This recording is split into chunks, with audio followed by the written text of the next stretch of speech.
Hi everybody, Army PE here again for eXplorminate, and welcome to my ongoing Let's Play of Stellaris with MegaCorp DLC. So where we left off last time was a brief overview of what's happening with the economy. We kind of talked a little bit about base resources, manufactured resources, and of course later on we'll talk about what that means. And exotic resources, what that means. So we can see here that we have expanded our borders, and I'm definitely going to be trying to get more energy credits. Ooh, what's this? A horror in the void. Great. Where did... oh, okay, it's right here. Get out of there. Get... Oh, the... Why he did not just try to run. Well, we have a dimensional horror at the black hole. Well... Remember when they said, oh, don't worry about it, barely any of your scientists will die? Jeez. The eXplormination has encountered something that is beyond sublime. Giant beings with sheer existence are a testament to the unfathomable wonders of the universe. Well, we both know that the dimensional horror is there, so we're not going to go back. Wait, didn't we just research that? Research station output 10%? Oh, there's two of them. Oh, it's level 2, that's why. General research speed is going to be, is what we're going to want to take. Okay. Now that that didn't really work out for us, I think we're going to have to eventually get a new science ship going. So I have started building my colony ship because I had enough everything to do it. So growth speed is increased by 10%. Yeah, let's do that for sure. So I figured it would take a little time to talk about maybe some of the changes to the UI. First off, you can see the UI is completely changed. Another one is that, okay, just going to quickly colonize this planet. I'm so glad that the tile, I don't like that. I don't like that. I'm going to call this AP Prime. Yeah, that's our first colony. I'm playing the game, so I get to name it, whatever. So we've got some rare crystals that we got. We found the rare crystals are a part of the different types of strategic resources that we can find, and they all do something very, very different than what they did before. You will need them to upgrade your buildings. You will need them to have specialized weapon systems. You'll need them for a multitude of different things, and if you lose them, they will actually have a hindrance, or your building might actually not work anymore.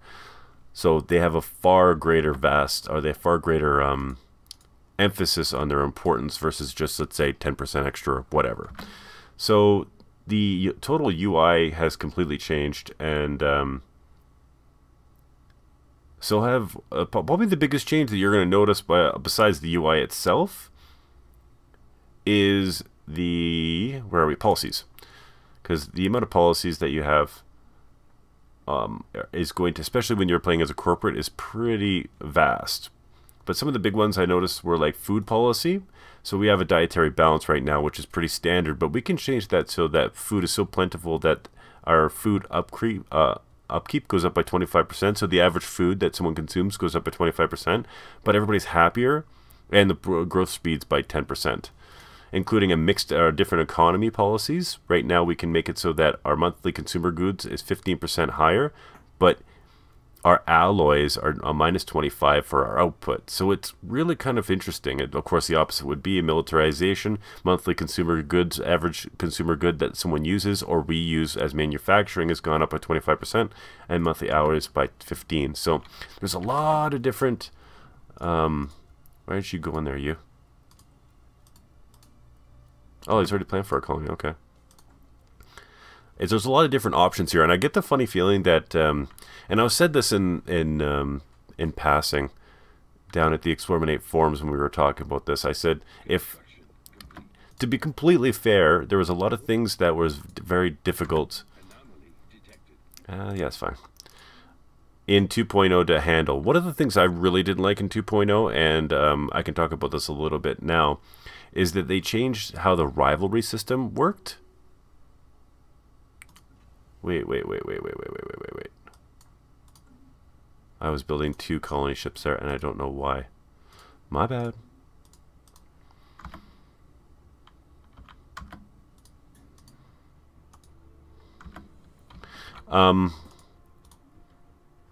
The reason I didn't like it is because the rivalry system was timed or changed so that you had to be next to someone's border, right, to declare them a rival.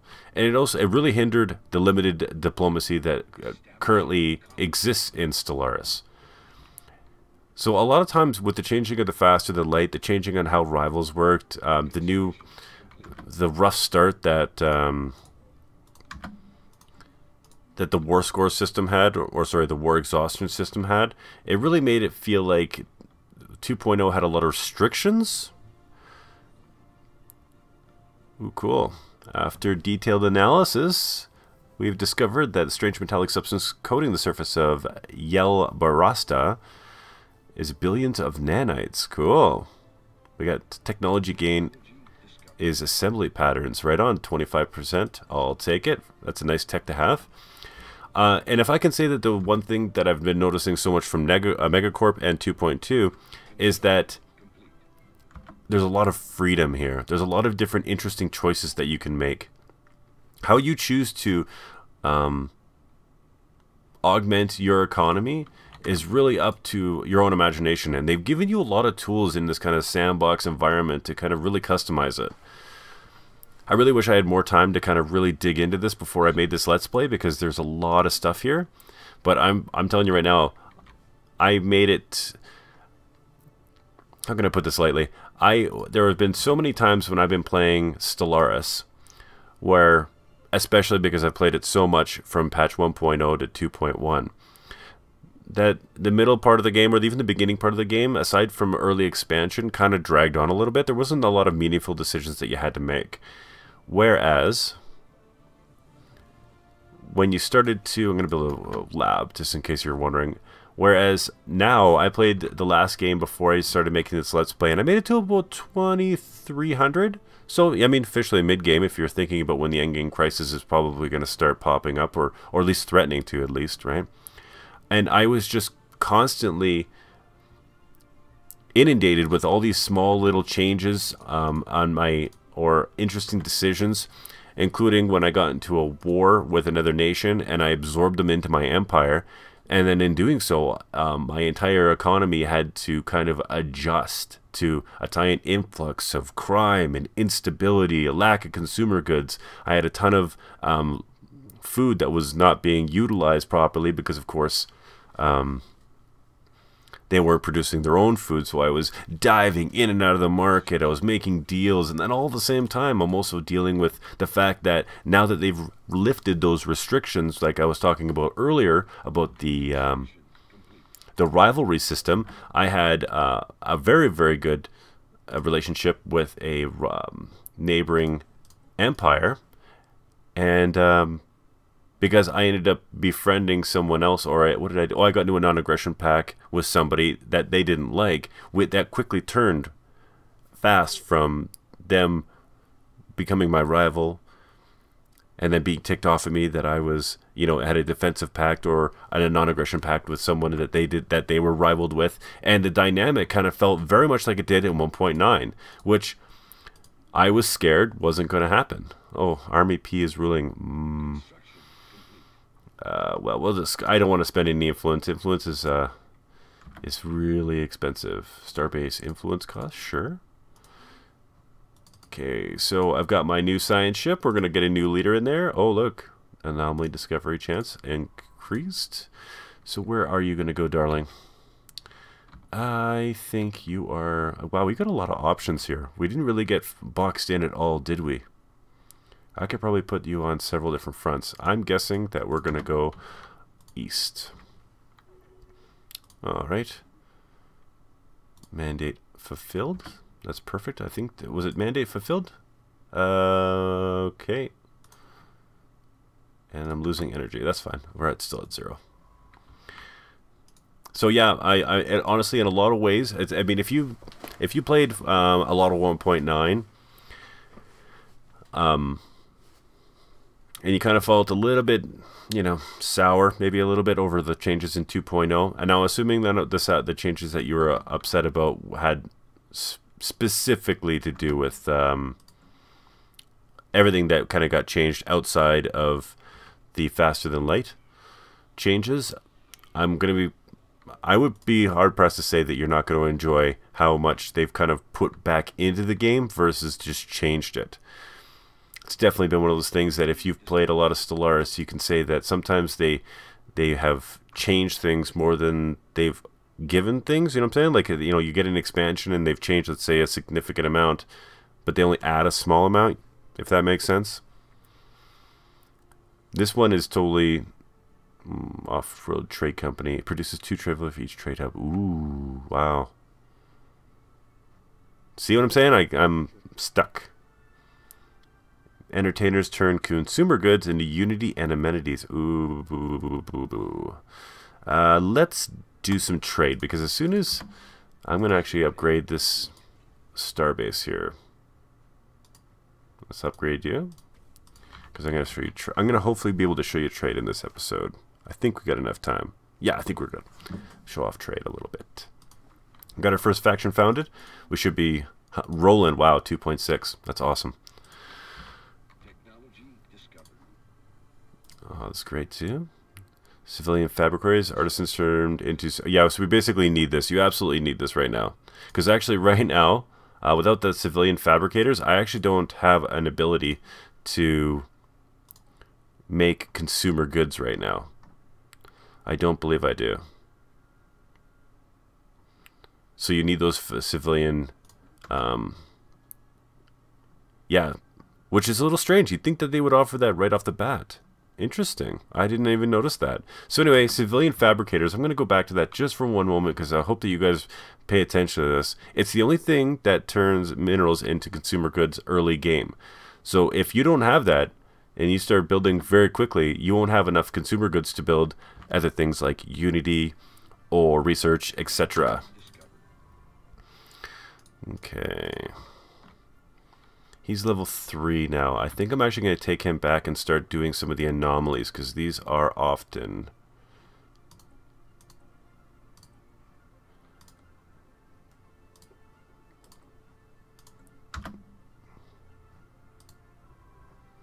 These are often super important. Research speed, 5%.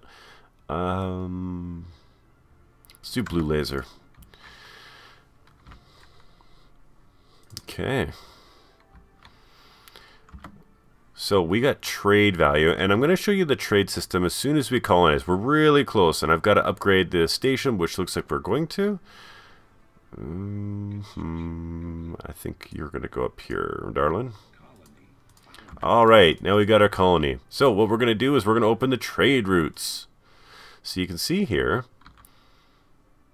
we have a trade route that's coming from, and it's how we've researched this is you go to your station, and in the bottom right here on the left hand side you can see trade routes. The trade routes show you everything goes back to the capital. You can link several planets together, but it all goes back to the capital.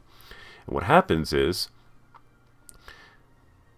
it generates by the amount of trade resources, the value of it, into energy credits. And if you look at the space here, if I was to build, let's say, a station right here that has 6 trade value, I can just simply put, because it doesn't need to be around a planet anymore to build these, where are we here, the trade hub. So I'll build them. You can build them anywhere now. So by putting it there, the trade value will go through this one that has 2 to Benzar and to Nazarog, and it'll generate and increase. And what's great about it is these are massive generators of energy. In fact, the main way that you are going to generate energy now has been completely changed. You can do it on planets, which is fine, but I'm just going to get a governor here. Yeah, you're fine. But the best way is definitely to trade with other empires and internal trade routes, and they will be plundered. You will have to set up a way to protect your trade routes, And there's a new patrol mechanic that we'll kind of get over later. Okay, so what do we got? So we're running out of that. So now that I've got the trade hub here, the trade hub is part of this. It says that my collection range, so it goes from one hyper. So what happens is if there was a luxury resource within one hyper lane, it would collect it. So I don't actually, if I put it here, I believe I'm going to collect all of these, if I know this correctly. So you can see here my collection range is 8 or 1. Value of its own system and systems from one jump away. So if I were to build something right here, which I'm going to because I'm going to colonize this planet anyway, it will actually take the trade value of this number 6. So it would be a total of 8 back to my planet. So hopefully, it's one of those things that's a little cool, and you can see here, and although I don't think it's because I just started, you'll see it. But as you start to really do a connection with all these different highways, a red skull will pop up, and that red skull... Oh, we're not collecting anything. Actually, you know what? It will, once my planet starts to get developed, see right now I've got no trade value, right? So it doesn't really matter, but the trade value will start to go up as I start to, my colony starts to be developed, and of course more trade will go through. But long story short, you'll be generating a lot of energy this way, which I really like because it kind of just it makes it feel like there might be a private economy, and that's what I was really most impressed with, is that even though you don't see it like you would in say like a Distant World universe or something like that, where you've got tons of ships flying around, dropping off things, selling things. If you've got a lot of one economy, it adjusts and mixes with the value of it. If too much of one thing, it decreases its value. This trade mechanic and having to protect it without kind of making it so micro-intensive is a great addition. It might not be for everybody's liking. An Alpine world, that's not going to help them. It's not going to be as deep as, let's say, I'm going to get that. I think there's a cruiser here. Naval base available. Yeah. Breathe in, breathe out. And we'll research that now anyway. Yeah, it's not going to be as intense as Distant World's Universe, but I honestly think that Distant World's Universe was an economy simulator that had an F4X game built around it. So it's a little bit of different. Not knocking it for you fans out there. Trust me, I actually learned how to play that game with no automation, which, let's face it, if anybody can do that, you're patting yourself on the back a little bit. Okay, so you can see here I'm producing no consumer goods, so I've got to get my population going. Oh, this is a good kind of segue. I want to talk about this. This was really interesting. The breathing rift. Oh, cool. It spat out a whole bunch of goodies for me, but we'll continue to study it. Now, awesome mechanic. Migration, okay? Migration happens fairly similar that it did in the previous versions. But you'll notice is what's happening is when I made my colony ship from eXplormination, I am actually getting a negative population growth. And the reason is because everybody's starting to go, oh my gosh, there's a new colony at Army P Prime. I want to go there. So when you decide to build a colony ship, it doesn't pack actual people onto the colony ship when you're going over there, but until Army P Prime has a certain level of population, it will start to attract wherever the colony ship was built, people to come from where they are, which slows down the initial capital planet or the planet which they came from's population growth. So it's yet another mechanic that makes you think, you know, would I rather, let's say, you know, get my population up to 30 before I colonize, or do I take the risk now and colonize it right away, knowing full well that it's going to stagnate my capital planet? It's really interesting. Oh, closed. Oh well. We still got some goodies from it. Right on. Not too shabby. Yeah, it's definitely great. I'll probably talk a little bit about robot assembly lines, but I can't build them yet. What are we going to do here? What are we building? We're building resources, capital, civilian industries. I think we're going to build another mining district. I really want to get those minerals up. Okay, that looks good for me. 15. What's this here? Population growth, habitability. I should actually talk about habitability because it has changed yet again. Now, Starbase, yeah, we're going to go Starbase influence cost or upkeep down by 20%. That's great. The reason I want to talk about this is because and why it's so important is because habitability has changed. Not lying to you, if you played it since 1.0, it had to have been like close to 6 times. Like 6 different times habitability's changed. It used to be growth, and then it used to be happiness, and then it used to be both, and blah blah blah. Now they've kind of gone it down to a system that makes a lot of sense to my brain anyway.